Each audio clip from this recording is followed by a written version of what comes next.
Well, I'll start off by saying that my own personal rebrand is when I moved from drinking 1818 to Hennessy. So shout out to the Henny gods. Not the normal one. Yeah, but anyway, This is the new normal, man.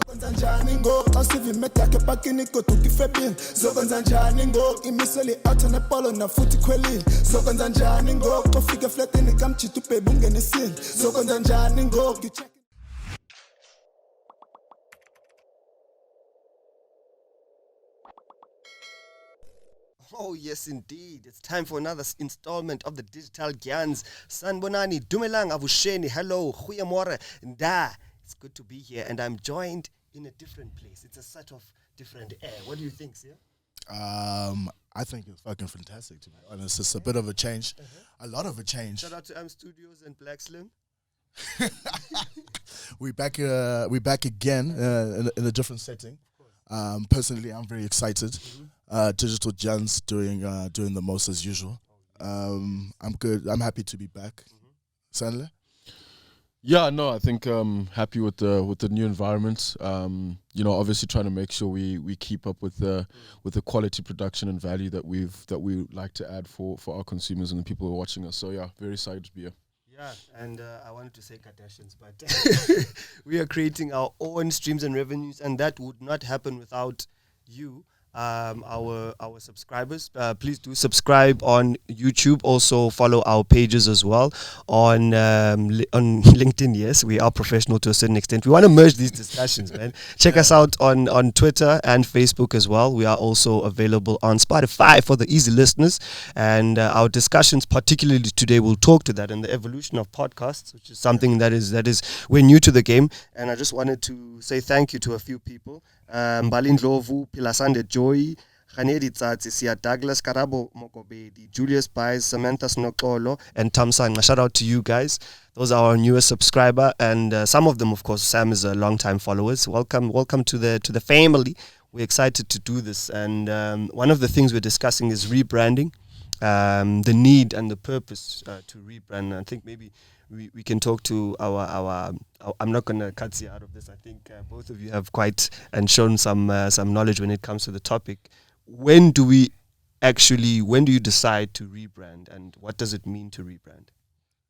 I just thanks, Rang. I just actually wanted to touch on the point that this topic that we're going to discuss now is actually coming at the same time that we are rebranding to a certain extent. It's not a full scale. I mean, this is like the first time this actually looks like a podcast, right?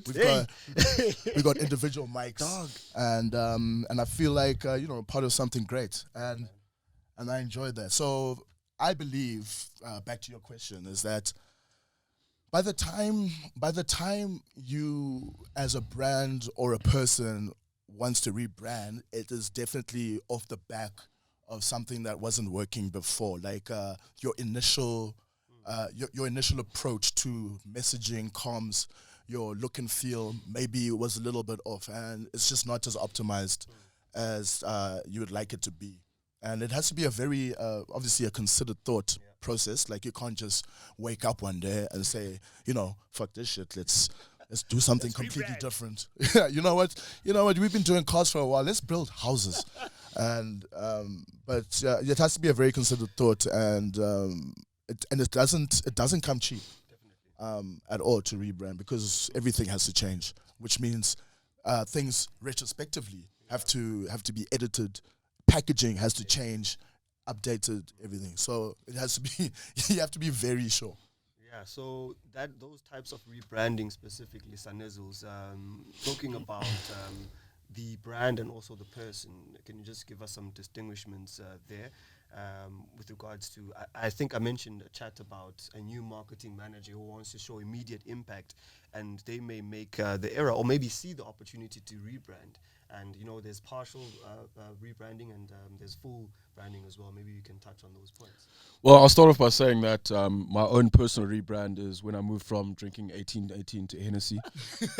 So shout out to the Henny gods. Not the normal one. Yeah, but anyway, this is the new normal, man. Yeah, so I think there are slight differences. I think when you're looking at rebranding as an individual, as Sia said, I think it's mostly around kind of looking at your current spectrum and your character and your personalities and how you are exerting that. And it can be even stuff that's done offline. So it's not necessarily, it's a whole package about you as an individual and how you want to be viewed in an online and offline sense. And maybe there's things about it that don't align to you anymore, and where you want to be and the progress you want to have in your life. So it isn't considered a decision. Some people rebrand every Monday after a hectic weekend. But it's a lot more serious than that. I think anyone that follows anyone will note there'll be a noticeable difference when you see someone's rebrand, especially in the language they use, who they now interact with. As Siya said, also maybe look and feel. The type of content you shoot might depict something that you want it to be that's different from before. And then when you're looking at rebranding for brands, I think it's quite a extensive process, because you can't completely eradicate whatever you've built as a brand before, especially some of those brand collateral and your brand architecture, things that you've been known for as your brand for a very long time, those identifiers and the memory structure that you've built with your audience. So like, if I were to make an example, if someone like a Castle Light, for instance, decided to not want to be extra cold anymore. Yeah. For instance, it's the amount of effort and the amount of money and content and stuff that's gone into building that narrative is something very difficult to then be like, no, we're not going to do that anymore. Because also you're looking at the people that you've built that have followed you. Off the back of that, you might alienate them. So there's a lot of considerations in it, and I think you've got a lot of examples of brands engaging in that rebranding. And I think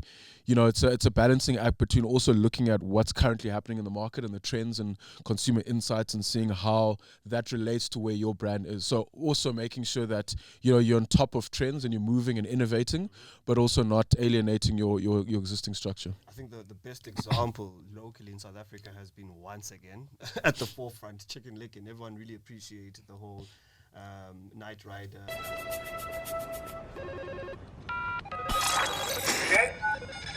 Kit, is that you? Michael? Oh, buddy, I've been looking for you everywhere. Where have you been? Kit, I have your Eta, who are you? I'm Michael Knight. Who are you? Michael Knight.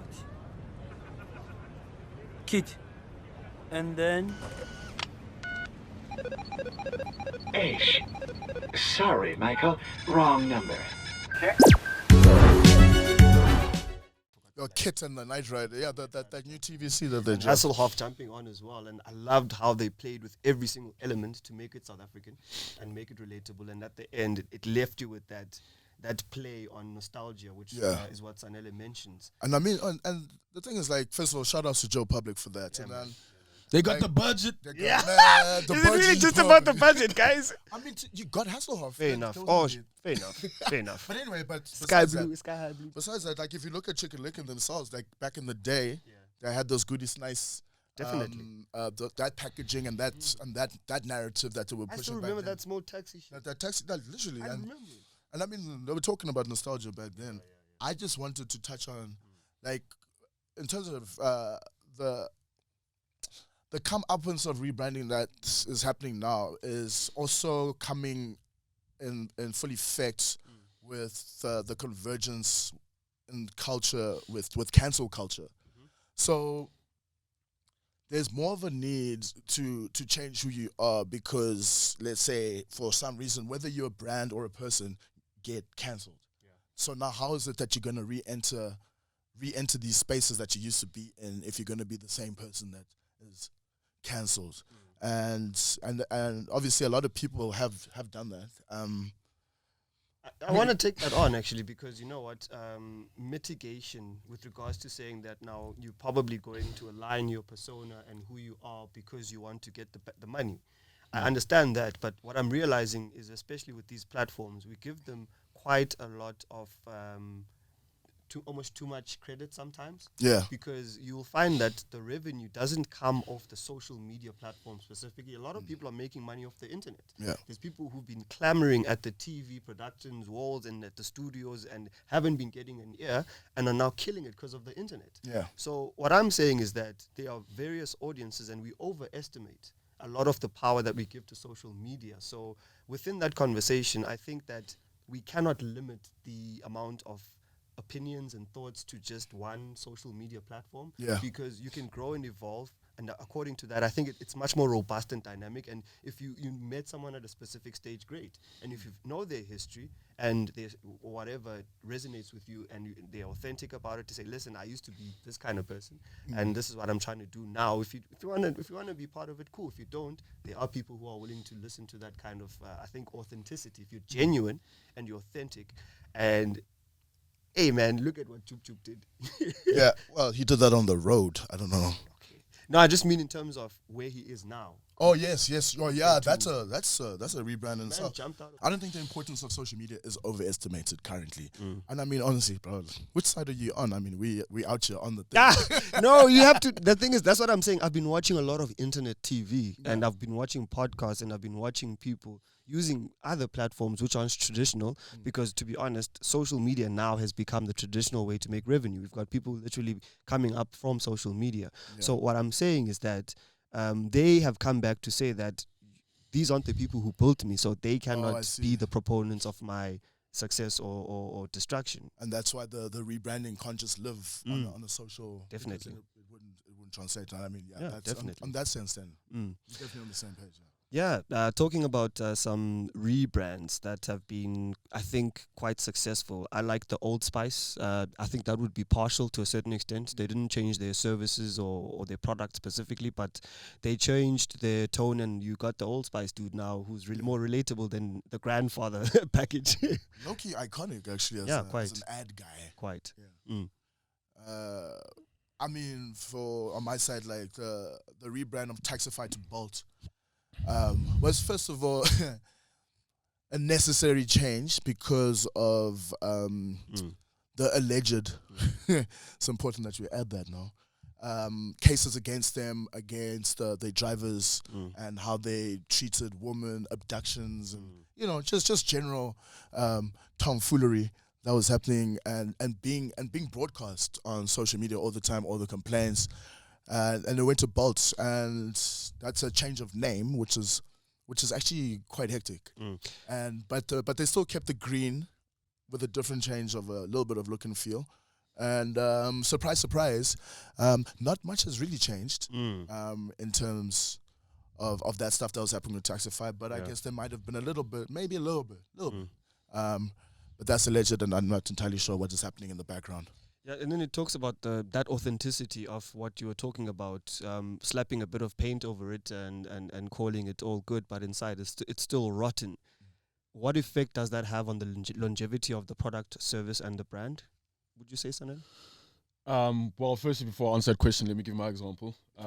So I think also when you look at ABSA, I think they had a big change towards Africanacity, and that was kind of the main line of their comms. And one of the aspects you need to understand about rebranding is a lot of brands do it because they see an opportunity in the markets to gain market share somewhere that they haven't been able to do before. So probably what they looked at the current banking system and their competitors, they were like, no one positions themselves as a South African bank, but that is for Africans, right? So maybe they were trying to get more people from other African countries to, bank with ABSA or use their forex, etc., etc. So I think that was the main reason why they moved into that. And part of the little changes they made, there was a big look and feel change. A lot of their comms focused on an African narrative, and also inside the actual structures and the management of the bank, they changed that as well to represent that. So a lot of the exco and management people were people of African descent. And unfortunately now actually there was some scandal that happened there where, they've hired someone who has now decided to, go back on that rebrand. So I think it's, I don't even know whether or not there's any success, from a statistical point of view that can point to whether it was successful or not, changing from what they were to Africanacity. But I think me as a consumer, I couldn't understand or identify with that new direction. I don't think they explained it very well. It was a bit ambiguous. And I think once you let consumers be confused or your comms, becomes complicated for them, it becomes very difficult to get any buy-in from them. So I think that's just kind of my observation on that. And sorry, what is your question that you asked? I even forgot. You forgot. Yeah, we were talking. Yeah. Oh yeah, the rebrand, and actually it aligns with what you said. So the authenticity of the rebrand, with regards to, was it done for the motive behind it, or was it just a slap of paint, and how does it affect the longevity of the brand itself? Yeah, so I think what you'll find is that, within a any sort of branding strategy, you will have sort of certain set targets and certain directions that you want to go to between sort of a 1, 3, and 5 year period. So if I were to make an example, at the place that I work, we have something called a 1YP and a 3YP. So it's a 1 year plan and a 3 year plan. So those descriptors there tell you, okay, in 1 year, what do you want to achieve and where do you want to go and the direction of brand, and what do we want it to be in 3 years. And the thing is, the amount of forecasting you do, you say, okay, fine. If 3 years from now we can see the general market, our consumers, where our industry is going, we are going to find ourselves needing to speak in this direction, or our comms need to align more to X, Y, and Z. So what you do is that you rebrand over like 2 or 3 years, slowly and slowly, certain elements start changing, so that by the time it's fully fledged, everyone's like, okay, we saw the growth of it happening gradually, as opposed to like, oh my God, this is who we are now. We weren't prepared for that. Sorry. No, go ahead. Sorry, Maji. I'm actually glad that you brought up the time element to it, because especially when it comes to like legacy brands, you can't necessarily you can't be doing the same thing that you did 100 years ago today, like as a wild example.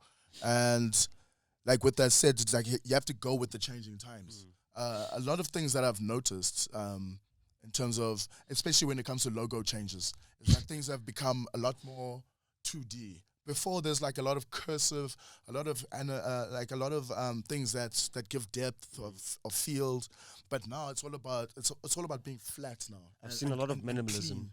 It's just the name, like we talk like Balenciaga, Burberry, like they've changed that whole thing to be a lot more. I guess it would seem sophisticated. And if you just look also similarly to how like when Apple was still called Macintosh, the Apple had like 7 colors, like they had the whole rainbow. I remember. And now it's just like a clean silver, call it a day. And that's like, that's also something that I have noticed, like in terms of the trends of today, is that logos, looks and feels are becoming cleaner and less convoluted. I'd say there's a lot of minimalism that I'm seeing.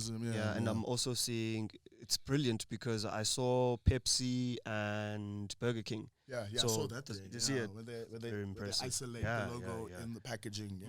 So there's that, and I think it's that education in terms of awareness, consideration, and then conversion to make sure that your audiences move with you in an integrated way. And there's even an opportunity to monetize effectively if you make sure that it's integrated, because you've got the outdoor billboard, it has to align with what you're seeing online. And I think there was 44% of the Uber customers, they were confused after the rebrand. They're like, okay, are you guys catering? What's happening? Because I even started seeing it on the billboards, and I thought that it was something that was quite effective. But that's a good look at the brand marketing side of things, and the rebranding specifically. And podcasts, I don't think we've touched upon those quite specifically with regards to what you've been listening to. I don't know what you've... Podcasts, never heard of those. What's that? You're on one. I remember pre-COVID, actually, I was reading a lot of the trends that were talking about podcasts, and I couldn't imagine it. Hit COVID, and then we were all in our lounges, and all of a sudden people, and I think I watched, ironically, I watched a podcast with, who were those gents? McGee's podcast, actually. He was talking to those kids, kids, those gents, man, that are doing fantastic things on the Llanos. He was talking to, damn it, I forgot who what's Jacob Zuma's alias again? That's me showing my age now. I'm not gonna say Jacob Zuma on the podcast. No, man, Uzuma. See, now that's what I'm trying to say. That's what I'm saying, because Uzuma is a as one of the artists that they were talking to, and Okay. and yeah, Uzuma, and that just makes me think about that young audience and how they relate with that. And those guys literally have crafted their careers in that time period where they were like, we just started posting on Instagram. We've always listened to Kwaito. It's part of our culture. It's who we are. And we're glad that people now have jumped on. It's always been the music first. And if you listen to them, they grew up in Kwaito. So they're literally bringing back Kwaito. And what Zwaibala said about Kwaito was that they didn't hit success immediately. He went back to the drawing board, looked at the compositions, the popular ones, the trends, where they flopped, and then they came back with Ishibobo. So it's a continuation of that music culture where now Amapiano is giving so much creativity, and there's no more barriers. If you could see the amount of Amapiano artists there are out there, and they have that culture, they're like, if you're hot, jump on the mic. Yeah, but I get that with the piano and what it's doing on its own separately. But when it comes to podcasts, I believe in itself, podcasts are almost like a rebranding of radio. But except now, you can take it home with you. You can watch it at your leisure. You can. It's actually also evolved even further than podcasts, where it becomes interactive. And I mean, if you look at today's space, and talking about space, Twitter Spaces and Clubhouse, and where podcasts are now in real time, interactive, anyone can join in, and I like that. and I know that like these kids, Stop using this word. these kids of today, like the Gen Zs, are taking content creation to a space that has actually forced a lot of marketers and people to get in to environments that they're not really usually accustomed to. And like, if you like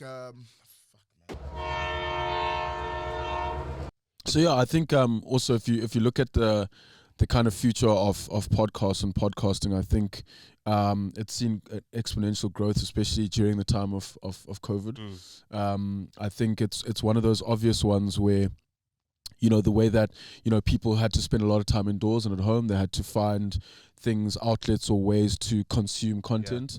And I think that gave the birth to a lot of podcasts, a lot of YouTube content creators, etc. including us. Came up during COVID. So I think in that light, it's something that is growing, and you see kind of these big streaming platforms and players in the market. Your Apples, your Spotify's have made large acquisitions of podcasting platforms. So that just gives you an indication of where the industry is actually going. And I think I even mentioned iHeartRadio, who, you know, Charlemagne the God has got a show there. They've given Bonanga a show as well. So I think in that sense, the podcasting realm is one that I think is still going to exist post-COVID. Yeah, definitely. Because I think people now have figured out it's a great way to, you know, listen to experts, listen to motivational people, listen to music artists, listen to anything that, you know, you find of interest for yourself, and the ease of which to actually access it, and the barriers are super, super low. So I think for those reasons, you know, podcasting has quite a bright future. I know, obviously, within the context of South Africa, you know, we always quite behind on the trends. And I think, you know, there's a few things that still need to happen for us to feel like we're on par with the rest of the world. I know, obviously, here actually at Studios, there was Nasty C Zulu Man with some Power podcast, which was, I think, absolutely great for the industry, because I think it shone a light on, you know, how important the podcast nature is by getting someone as big as Nasty C and getting guests like Black Coffee, etc. And that's only for the growth of the industry and the betterment for the industry. So yeah, I think it's been great, and yeah, long may it continue. And I think when I was losing my train of thought earlier, I was actually wanting to speak to the importance and the exponential growth that was catalyzed by lockdown and COVID. Like, if you look at platforms like TikTok and also now podcasting, a lot of the growth boomed at a very like exponential rate, as opposed to a normal business cycle growth. Very true. And those will be long-lasting effects long after COVID. Maybe if we get the vaccine by 2040, they'll still be out here. And the thing is like there's so many different ways to consume content, and just to also choose to quote Bonang as well is that you gotta give the people what Give they the want. people what they want. You gotta give them- They want to listen, let them listen. I mean, just using that line of thinking, maybe at some point we can be charging 2 million. 2 million. I think it's very important, especially the monetization. I think Buzzsprout is a platform that allows affiliate marketing. We all know about the infamous, what do they call it? YouTube ad Armageddon. Everyone is thinking, are we staying? Are we going? Which one is it? And podcasting itself, it aligns with rebranding and the evolution, because it used to be audio storytelling and it emanated from the dramas which they used to do in the BBC and the UK, etc. Umhlobo Wenene, do you remember that? Yeah, those audio them joints used to stories. go up. Yeah, man, like Hitchhiker's Guide to the Galaxy is one of the more prominent ones that came out, and it's still quite successful. A lot of people who create audio archives and marketing, etc., they list it as one of their inspirations. So when we talk about the various people who we've looked and watched at and in podcasts and what we take from it, and the diversity of this country is insane. Yeah. Like, for example, I keep going back to this group because they come from Alexandria, so they own the fact that they call themselves Amaroto Records. Okay. Like rats. But then they have this ownership of it, of Amaroto and rats, and where they come from, Alexandria. And that's a community of people who have been shamed because of these rats, but they're like, hey, dog, we here and we're gonna take it on. And I think it talks to about that authenticity of being able to build that audience to say, guys, Sasuke Alexandra, Amaroto Records is ours, let's build. So I think that level of authenticity and that community to say that we're gonna find you and be with you wherever you are is quite important. But this whole new like audio version of distributing communications and messaging, I think for me, it blew my mind when audiobooks were a thing. Still is a thing. Yeah, it's got a 24% year-on-year growth. Year-on-year growth, and I mean it talks to the point that niggas are tired of reading. Just in general, like you'd rather just sit, listen, and I mean it is definitely like a lot. It's a lot easier to consume that content if as opposed to reading. But there's no lack of knowledge that you can't find in the podcast space. Like there is like a wide variety, from heavily detailed things about, you can talk about chromosomes and enzymes to sport to literally anything. And what it takes away, which is something that's like, it doesn't have on YouTube, is that it takes away the visual aspect, right? So sometimes the visual is I wouldn't call it a cop out, but it gets you the views. Like that's the only reason why music has music videos, like, because then there wouldn't be a point in video at all. So it takes away that element. So it requires whatever you're talking about to be something that is very enthralling and engaging, and to not lose your attention. And I mean that's like, it's, I kind of see it as content creation in a harder mode, because it has to be quality stuff that you talk about. I agree, because I mean, there's talk about if you're in the car, we spend our time a lot in the car, and I mean, if you can go through a book, I used to love being on the car train because I could read the book on the way to work, and that was my reading time on the way there and back, and that's a full about 30 minutes that I can put into my books. That's a couple chapters you can get. So imagine now you can listen to whatever it is. One of my friends says the first thing he does when he wakes up in the morning is listen to something that's going to build him, and he listens to a podcast that is a skill or something, rather than switch on the news and be depressed and find out about all those kind of things, which you need to keep abreast with. But personally, you have your own journey, and you can't get caught up in the consumption, because there's a lot of content out there. You can get caught in a spiral. I mean, we had that chat with Sipo where when you get onto TikTok, it's just you get stuck on the phone. And I think those statistics that you gave me about being stuck on TikTok retention rates, as much as I'm happy as a marketer to put it out there as a proposition, I'm thinking about how unhealthy it is, that level of consumption. So maybe we do need a bit of diversification. Also, just a random thing I wanted to mention is people need to actually stop shaming podcasts. only because I've seen a lot of content on Twitter where it's like, True. oh, niggas just talk shit for 40 minutes. Hey, dog. Like they just go Yo, round and round in dog. circles, and a podcast is just like, yeah, B, what's good, B. And the thing is, I think that narrative, you know, is quite disingenuous, especially against people that have things of value to talk about and add to people's lives. And also the thing is once you build that narrative and you create almost like that sheep or herd mentality in terms of sharing the same views, it's detrimental to the actual industry and the quality of podcasters that are out there. Shout out to me 213, that's my nigga.